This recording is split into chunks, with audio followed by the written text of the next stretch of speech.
ما حتى في فرنسا ما سجل فيها مسج على المشاكل اليوم، حروبات، مشاكل، حزم. هذا المسج انا الوحيد اللي معروف عالميا في امريكان وفي عند الاجنبيين.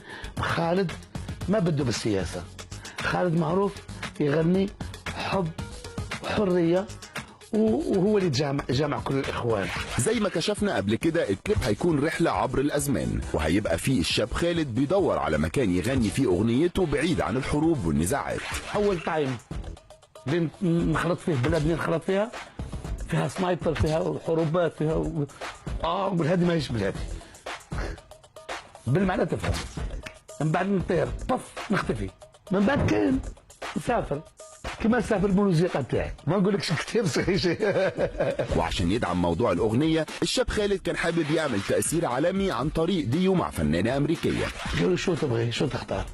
انا قلت ريهانا ما تدخل بيوت العرب، جينيفر لوبيز ما تدخل بيوت العرب. اختارت نحوس على ستايل اندلسي شمال، اختارت شاكيرا. وبعد ما اشتغل على الموضوع وحضر توزيع مخصوص لشاكيرا، اتفاجئ بخبر حلو وقف المشروع.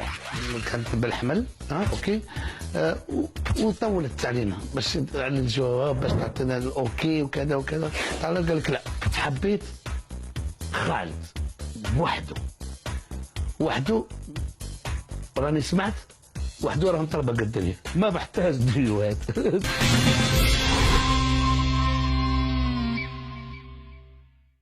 ما حتى في فرنسا ما سجل فيها مسج على المشاكل اليوم، حروبات، مشاكل، حزم. هذا المسج انا الوحيد اللي معروف عالميا في امريكان وفي عند الاجنبيين.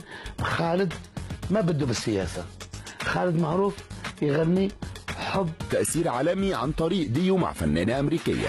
قالوا شو تبغي، شو تختار؟ انا قلت ريهانا ما تدخل بيوت العرب، جينيفر لوبيز ما تدخل بيوت العرب. اختارت نحوس على ستايل اندلسي شمال، اختارت شاكيرا. وبعد ما اشتغل على الموضوع وحضر توزيع فيها حروبات، فيها هذه ماهيش بلادي بالمعنى، تفهم. من بعد نطير طف نختفي، من بعد كان نسافر كما نسافر بالموسيقى تاعي، ما نقولكش كثير صحيح. وعشان يدعم موضوع الاغنيه، الشاب خالد كان حابب يعمل فيها مخصوص لشاكيرا، اتفاجئ بخبر حلو وقف المشروع. كانت بالحمل اوكي، وطولت علينا باش على الجواب، باش تعطينا الاوكي وكذا وكذا. قال لك لا، حبيت خالد وحده حريه، وهو اللي جامع كل الاخوان. زي ما كشفنا قبل كده، الكليب هيكون رحله عبر الازمان، وهيبقى فيه الشاب خالد بيدور على مكان يغني فيه اغنيته بعيد عن الحروب والنزاعات. اول تايم نخلط فيه بلد نخلط فيها